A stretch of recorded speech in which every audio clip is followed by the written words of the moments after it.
ভাই একটা ভিডিও আগে প্লে করে ভিডিওটা আগে দেখেন, তারপরে কিছু মন্তব্য করেন ভাই। ভিডিওটা প্লিজ সম্পূর্ণ না দেখে ভিডিওটা ভাই আপনারা স্কিপ করবেন না।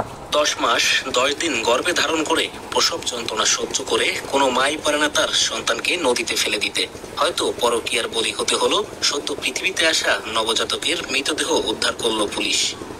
আজ মঙ্গলবার সকালে দাকব উপজেলা স্বাস্থ্য কমপ্লেক্সের সামনে ফসল নদীর চর থেকে 6 থেকে 7 মাস বয়সের সদ্য ভূমিষ্ঠ হওয়া এক নবজাতকের মৃতদেহ দেখছেন। এবং আমি কিছু কথা বলি ভাই, 10 মাস 10 দিন গর্ভে ধারণ করার পরে কোন মায়ে পারে সন্তানকে এইভাবে ফেলে যেতে? হ্যাঁ, ফেলে যাওয়ার অনেক পদ্ধতি ছিল রে ভাই, ডাস্টবিন ছিল, রাস্তা ছিল। তুই নদীর মাঝখানে কেন ফেলে দিয়ে গেছিস? নদীর কূলে কেন ফেলে দিয়ে গেছিস?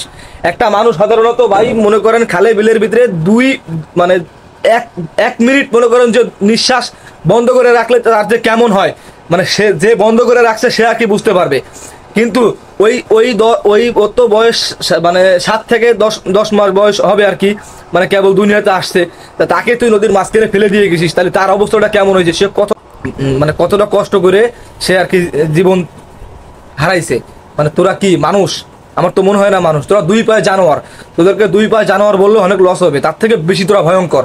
তোরা অনেক মানে তোরা নিকৃষ্ট মানুষ। তোরা এত নিকৃষ্ট যে তোদের বলে মানে বলার ভাষা আমার কাছে কোনো জানা নাই। হ্যাঁ, তা নাহলে 10 মাস 10 দিন গর্ভে ধারণ করার পরে কোন মায়ে পারে সন্তানকে এইভাবে ফেলে যেতে? আমার দেখা নাই, আমার জানা নাই। মানে আমি মানে ভাই কি বলবো ভাই, কিছু বোঝাইতে মানে কিছু বলার মতো ভাষা হারাই ফেলাইছি রে ভাই। ভিডিওটা আসলে ভাই যে দেখবে তার মানে হৃদয়ে মানে কাঁপুনি দিয়ে উঠবে ভাই। বিশ্বাস না হয় যে মানে আসলে এগুলো আসলে মানুষের কাজ না ভাই।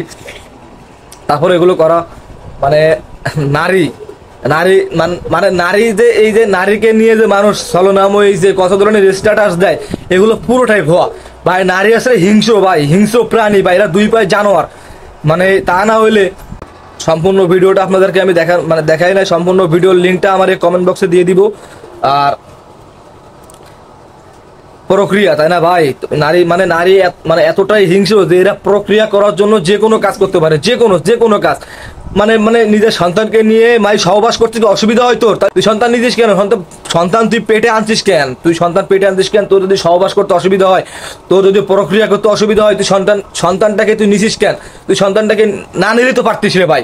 তুই কিসের জন্য সন্তানটাকে নিছিস? হ্যাঁ, না নিলে পারতিস না? মানে সহবাস প্রক্রিয়া করা যেত না? না নিলে অবশ্যই করা যেত, তুই নিতিস কেন? আর সন্তান নিয়ে কি সহবাস করা যায় না? প্রক্রিয়া করা যায় না? আর প্রক্রিয়া তো কিসের জন্য লাগবে রে ভাই? তো স্বামী নাই? তো স্বামী আমার তো মনে হয় তো স্বামী নাই, আমার তো মনে হয় তো স্বামী নাই। তুই হয়তো মানে কোন মানে কি বলবো, হয়তো টাকা পয়সার লোভে টোভে এগুলো করছিস, বা তোর তুই প্রক্রিয়া করার জন্য আর কি তো জন্ম হয়েছে আমার ধারণা মোতাবেক যেটা। এই জন্য প্রক্রিয়া করার পরে ওর হয়তো পিতৃ পরিচয় নাই, তুই তার জন্য তাকে ফেলে দিয়েছিস। ওর পিতৃ পরিচয় থাকলে অবশ্যই তুই তাকে ফেলতিস না, তাই না? পিতৃ পরিচয় নাই দেখে তুই তারা ফেলে দিয়েছিস। এখন ভাই এরকম বহু অহরহর ঘটনা ঘটতেছে ভাই। শিশু ডাস্টবিনে বা নদী নালায় রাস্তাঘাটে আগানে বাগানে অনেক খুঁজে পাওয়া যাইতেছে। হ্যাঁ, তা ভাই আমার কথা আছে, এই যে শিশুটা পাওয়া গেছে নদীর কূলে, শিশুটা মারা গেছে, আল্লাহ তাকে জান্নাত দিক। অবশ্যই আমাদেরকে বলতে হবে না যে আল্লাহ তুমি তাকে জান্নাত দিয়ে দাও, কারণ সে এমনি জান্নাতবাসী হয়ে গেছে। কারণ সে, আমি মনে করি সে ভালো হয়েছে। এই নির্মম পৃথিবীটা ভোগ করার আগে সে চলে গেছে, অনেক অনেক অনেক ভালো হয়েছে।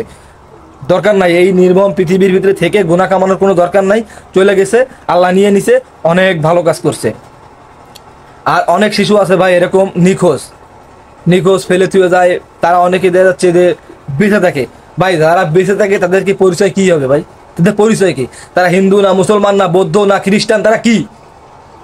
তাদের তো কোনো পিতৃ পরিচয় নাই, সেটা নিজেও জানে না সে হিন্দু না, মুসলমান না, বৌদ্ধ না, খ্রিস্টান।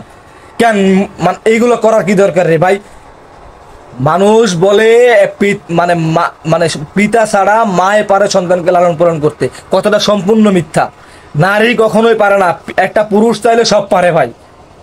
ঠিক আছে ভাই, মানে আমি আর মানে কোনো কিছু বলতে চাই না আসলে ভাই। এসব দৃশ্যগুলো দেখলে আসলে ভাই খারাপ লাগে খুবই। ঠিক আছে ভাই, আমার যদি কথায় কেউ কষ্ট পেয়ে থাকেন আমার ক্ষমা দৃষ্টিতে দেখবেন। আর আমি এত উচ্চ স্বরে কথা বলতে চাই নাই, তারপরও হয়ে যায়। আমি সবার কাছে ক্ষমা প্রার্থী।